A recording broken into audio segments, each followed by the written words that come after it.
Hi, I'm Charlene Laney, co-founder of Newmaker Financial and certified financial planner.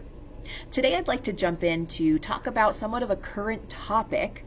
If you haven't been paying attention to the news, you may be wondering what in the world happened with Silicon Valley Bank. For the purposes of this video, we will call them SVB because it's much easier to say. And I want you to know as well that this video is being filmed on Thursday, March 23rd, 2023, in the event that further news comes out beyond this. So let's get into it. What happened with SVB? Well, some are pointing to the following as a root cause, namely regulatory rollback.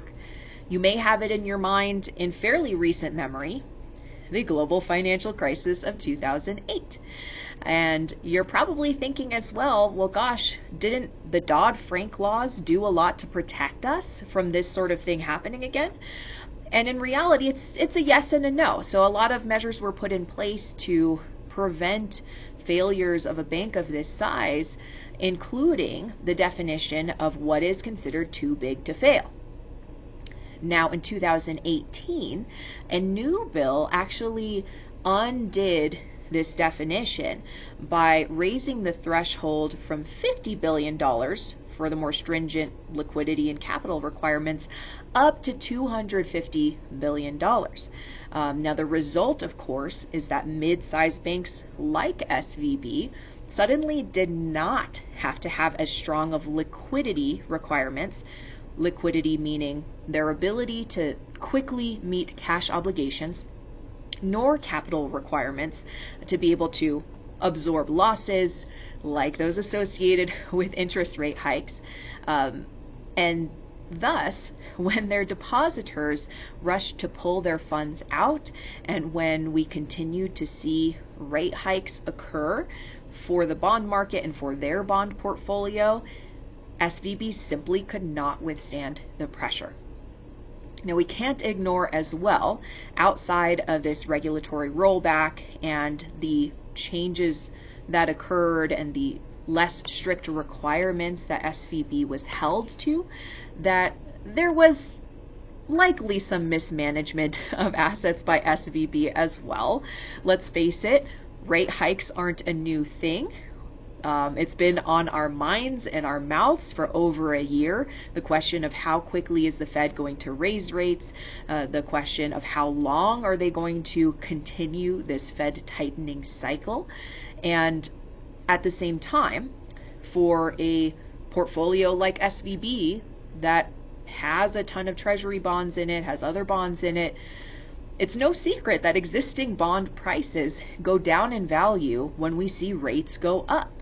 So if you're unfamiliar with this concept, just briefly, it is the case in general that when we have a rate hike moment in time, that existing bond prices do go down, because when you think about rates going up, new bonds being issued with higher interest rates, well, existing bonds that were previously paying you 4% in interest can't compete with those new bonds that are paying you 5%. And therefore, their values are going to diminish. I shouldn't say diminish, but decrease, right? Anyway, as a result of all of this news around SVB, the markets have certainly been spooked by a rumored collapse, essentially, in the banking system. For many, this has really triggered a painful memory of 2008.